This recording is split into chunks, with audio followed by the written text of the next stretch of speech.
Hi there, it's Sandy, your sister and your friend. Welcome to today's video. Today I wanted to talk about something that's I didn't really know anything about until probably the last couple of months, and that is like levels of consciousness.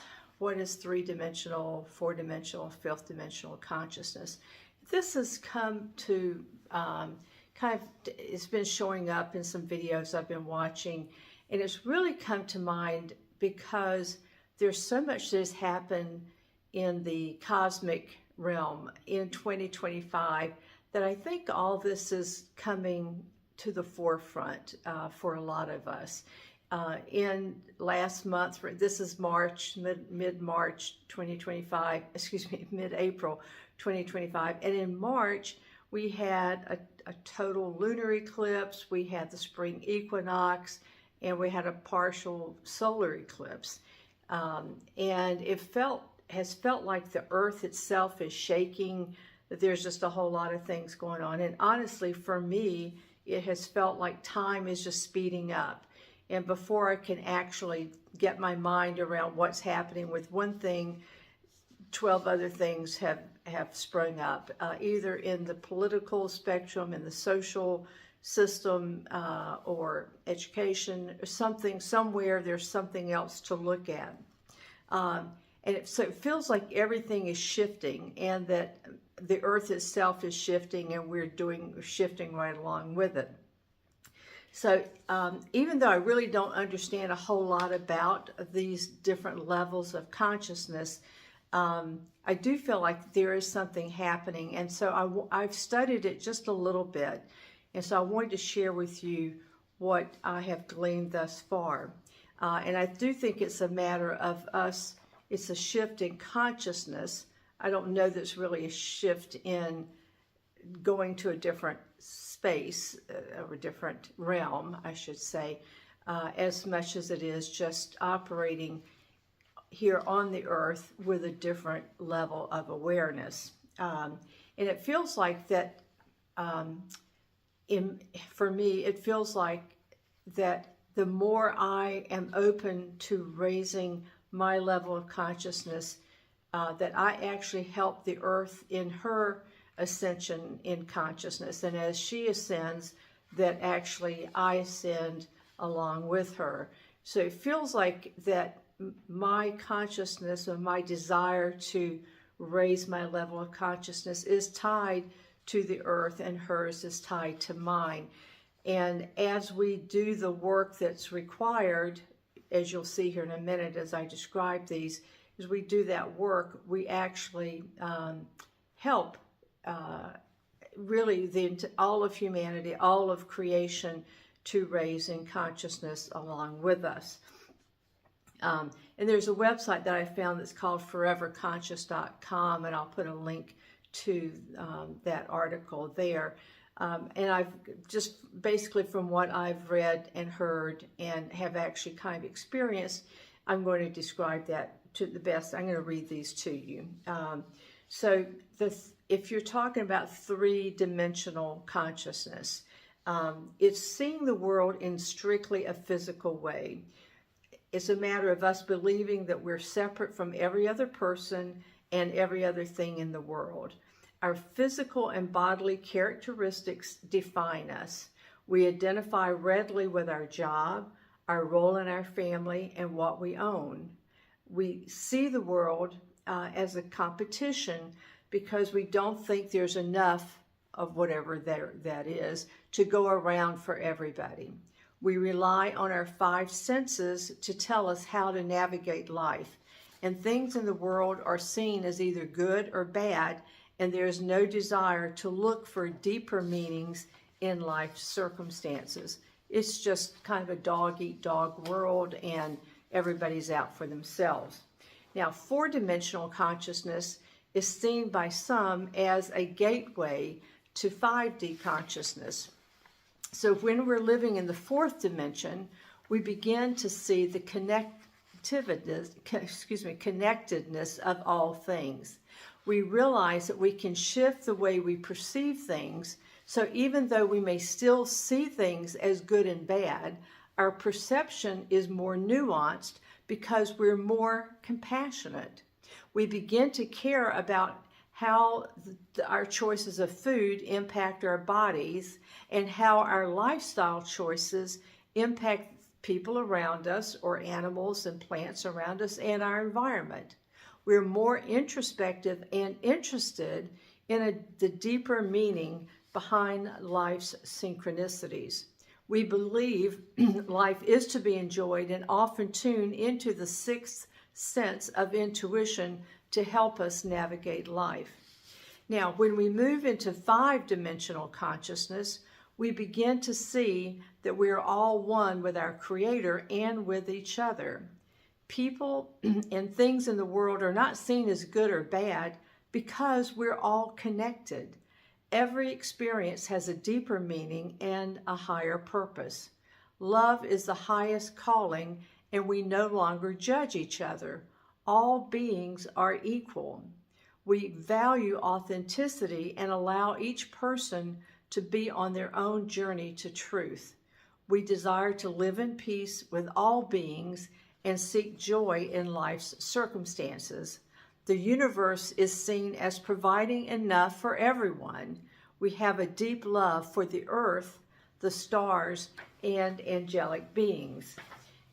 And there, actually, I've heard that there are also much higher dimensions even than the 5D. But it seems right now that the earth and humanity, we're in the process of moving between the third dimension and the fifth dimension. So that seems to be what we're going through right now. Excuse me. Now, there's no judgment associated with whatever dimension any of us are on. And as a matter of fact, oftentimes we will notice even within ourselves, as I just described these three levels, these three different dimensions, that we'll see ourselves that we've switched from one to the other. And again, there's no judgment for that because we're here on this journey to learn how to raise our consciousness levels. Our path to source is really individualized here on the earth. And so everybody's journey is different. And I do believe that we're all going to get up the mountain to our Creator, no matter what path that we choose to climb up. Now, it may be possible for us to switch between dimensions, but once we get fully into the fifth dimension, it's probably going to be unlikely that we would move back to third dimension consciousness. And our shifting between dimensions probably has a lot to do with the level at which we're choosing to perceive the world. And that can vary greatly, even though we're all living on the earth and having similar experiences. Even though we share the same time and space continuum, we can see things radically different because of our mindsets and how much clearing out that we've done.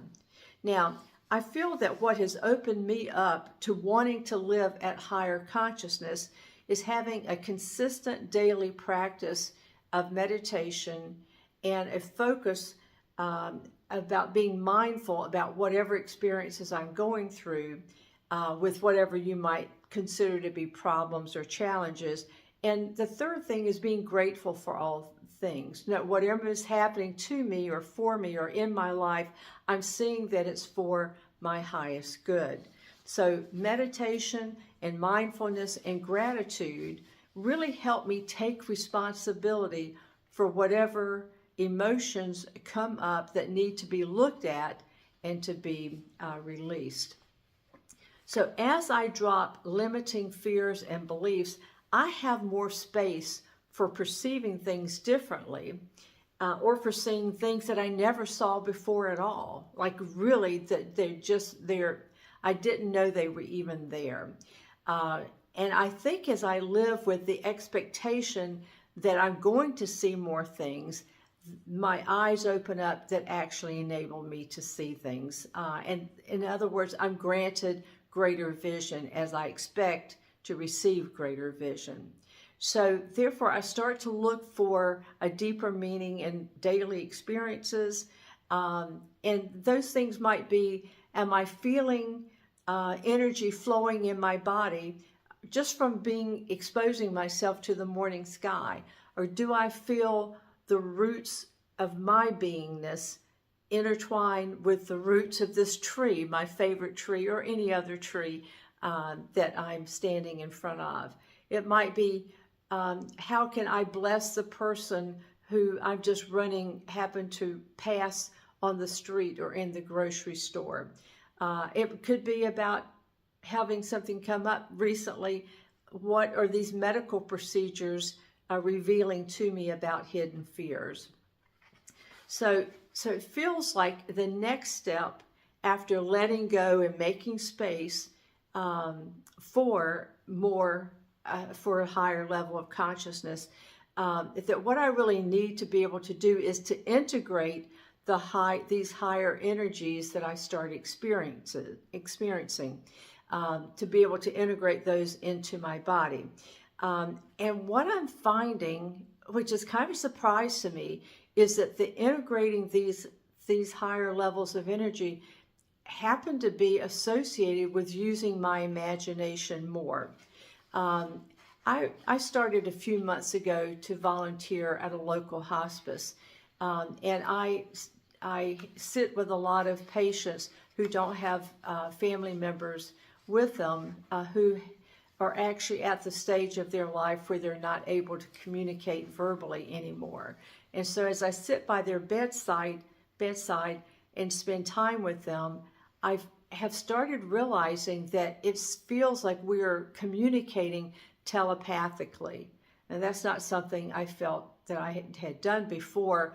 But again, as I sit there with them and make myself feel grounded to Mother Earth, and I open up that I'm open to divine revelation, and that these two things, the grounding from the earth and the divine revelation openness, those things meet in my heart. And then my heart expands, and now I bring just undivided love to this person, and I offer that to them. And then I just sit and see what happens as I'm there for their highest good.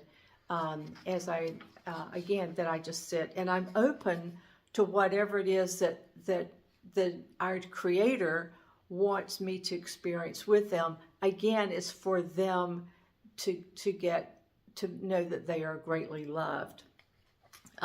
Sometimes I have felt, in one case, I felt like angelic beings were surrounding this person's bed, and I could really felt their presence. I could almost see them.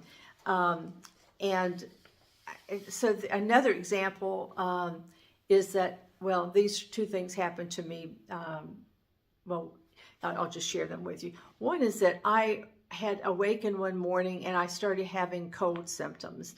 And I thought, oh, okay, I need to just sit down for a little bit. And I was coughing and blowing my nose, and I was not feeling great at all. And so I sat down and I was listening to something, YouTube, I'm sure, was playing, and it was a meditation.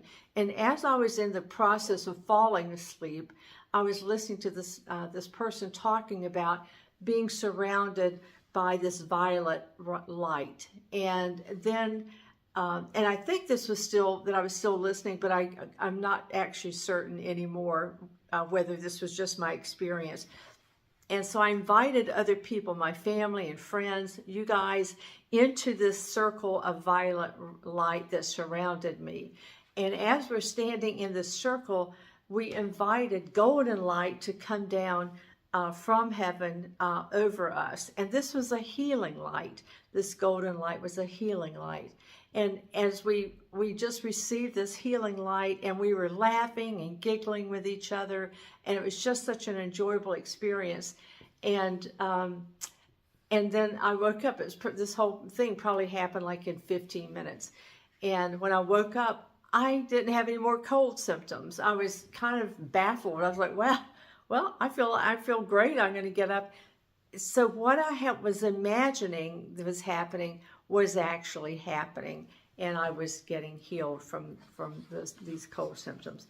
And then about a week after that, I was diagnosed with breast cancer. Now, that diagnosis brought up a lot of feelings of feeling like I wasn't worthy of God's love, and I didn't realize those feelings were there. But as I started looking at them, I could trace those feelings back to my childhood experiences of feeling that I interpreted interacted with my mother as giving me the message that I wasn't worthy. So I'm telling you, that was the story, how I interpreted whatever she said to me. That was my child's interpretation of that. So as I realized that there was something coming up, this unworthiness coming up, I would sit in stillness in my times of meditation.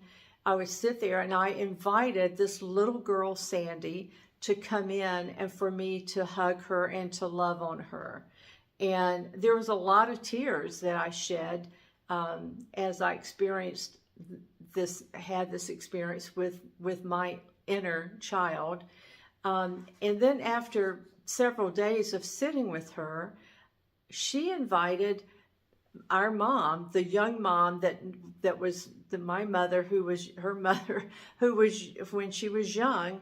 And I then became the witness and sat there and watched my mother and myself as a little child interact with each other.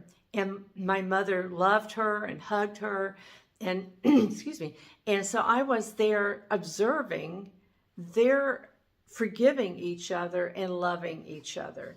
And that was a very healing process. Again, it was just integrating the energy of knowing that I could bring these experiences into the here and now. That this was not far off. This is like, I felt like this was my salvation in healing whatever wounds that I felt that I had had from my mother. And then the funny thing was, when I went to hospice last week, I was sitting with a woman, and again, she was past the point of being able to verbally communicate, but I saw her different versions of herself standing around her bed, and one of the versions of her was a little girl, the little girl I was sitting there with, and I asked her if she would like to play with me as a little girl, and we're both quite a bit past our little girl stages, but I felt like she wanted to as well. And so I got the sense of our two little girl selves playing games that we would have played at the time that we were children. And I felt like there was a great amount of joy and healing on her part and my part from us having a play date in my imagination. And I felt so much joy, and I really felt like she had the same level of joy as I did. So now I just want you to know, I don't plan these imaginings. I just sit there being open to however love wants to show up, however God wants to show up for healing, for my healing and for the healing of whoever else comes into this situation. I honestly feel like my mom, who passed away decades ago, was healed through this process of sitting with the young me. And I hope that my friend in hospice felt that she received healing as well.